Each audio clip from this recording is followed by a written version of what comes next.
ସାଲେରୀଟା ତ ପଳେଇ ଆସିଲା, କ'ଣ କ'ଣ ଖାଇବେ କିଛି ବୁଝା ପଡ଼ୁନି। ସାଦା ତ ଖାଇଲେ ତଣ୍ଟିରେ ଭାତ ଗଳିବନି, ଆଉ ସାଲେରୀଟା ତ ପଳେଇ ଆସିଛି ନା। 10 ଦିନ ପର୍ଯ୍ୟନ୍ତ ଯଦି ନୂଆ ନୂଆ ଜିନିଷ କିଛି ନ ଖାଇମି, ଲାଷ୍ଟ ବେଳକୁ ଯାହା ଅବସ୍ଥା, ଆଉ ଲୁଣ ଲଙ୍କା ଗୋଡ଼ି ହେଇକି ଭାବି ହେଲେ ମୁଁ ବହୁତ ଆଗକୁ ଭାବିଦେବି।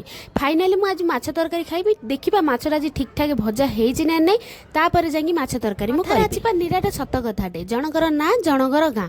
ମୋ ନାଁ କହିକି ଜଳଖିଆ ନେଇ ଆସିଛି, କିନ୍ତୁ ମୁଁ ପହଞ୍ଚିବା ଆଗରୁ ଆଗେ ଜଳଖିଆ ଖୋଲିକି ଖାଇଦେବି। ଦେଖେ କାନାଡ଼ା ଝିଅମାନେ ବିନ୍ଦି ତଳେ ଏମିତି ଧଳାର ଆଉ ଖଇରାର ଲଗେଇକି ଆସନ୍ତି, ସେ ବହୁତ ସୁନ୍ଦର ଦେଖାନ୍ତି। ମୁଁ କେବେ ଟ୍ରାଏ କରେନି, ଭାବିଲି ଆଜି ରୁମ୍ରେ ଅଛି ଟିକେ ଟ୍ରାଏ କରିଦେବା କେମିତି ଦେଖାଯାଉଛି, ଆଉ ମୁଁ ବହୁତ ସୁନ୍ଦର ଦେଖାଯାଉଛି କି ନାହିଁ ନିଜେ ନିଜେ ଟିକେ ଦେଖିଛି। ମାଛ ତରକାରୀ କରିବା ପାଇଁ ମୁଁ ଟିକେ କନଫ୍ୟୁଜ୍ ହେଇଗଲି, ମାଛ ତରକାରୀଟା କେମିତି ରାନ୍ଧିଲେ ଟେଷ୍ଟ ହେବ ବୋଲି। କାରଣ ସେ କହିଲେ କି ଏଇଟା ହେଉଛି ଭାକୁର କି ରୋହି, ଏମିତି ଗୋଟେ ନାଁଟେ କହିଲେ। ମୁଁ ଟିକେ କନଫ୍ୟୁଜ୍ ହେଇଗଲି, ସେଥିପାଇଁ ମୁଁ ୟୁଟ୍ୟୁବକୁ ଖେଳେଇ ଦେଲି।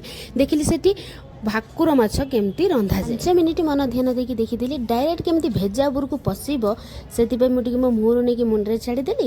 ବାକି ଆଉ ଯେଉଁ ପ୍ରଣାଳୀକୁ କହିଲେ ସେସବୁକୁ ମୁଁ ଏପଟ କାନରେ ସେପଟ କାନରେ ଭକ୍ତି କରିଦେଲି, କାହିଁକିନା ମୋର ମନେ ପଡ଼ିବନି ନା। ମାଛ ତରକାରୀ ସ୍ପେସିଆଲି ନିମନ୍ତ୍ରଣ ହେଇଛି, ମୋ ପାଇଁ ସବୁ କଥା ରେଡ଼ି ହେଇଯାଇଛି, ବାସ୍ ମୁଁ ଖାଲି ରୋଷେଇ ରାନ୍ଧିବି। ଯେମିତି ମାଛ ଆଗରୁ ଭଜା ହେଇକି ରେଡ଼ି ହେଇଛି, ମସଲା ବି ରେଡ଼ି ହେଇଯାଇଛି, ତେଲ ପକେଇକି ଖରିକା ବୁଲେଇବି, ବାସ୍ ଏତିକ କାମ ମୋର। ସେଥିପାଇଁ ମୋତେ ସ୍ପେସିଆଲି ହଷ୍ଟେଲର ନିମନ୍ତ୍ରଣ କରାଯାଇଛି, କାରଣ ମୋ ହାତ ବାଜିଲେ ରୋଷେଇ ପୁରା ଟେଷ୍ଟ।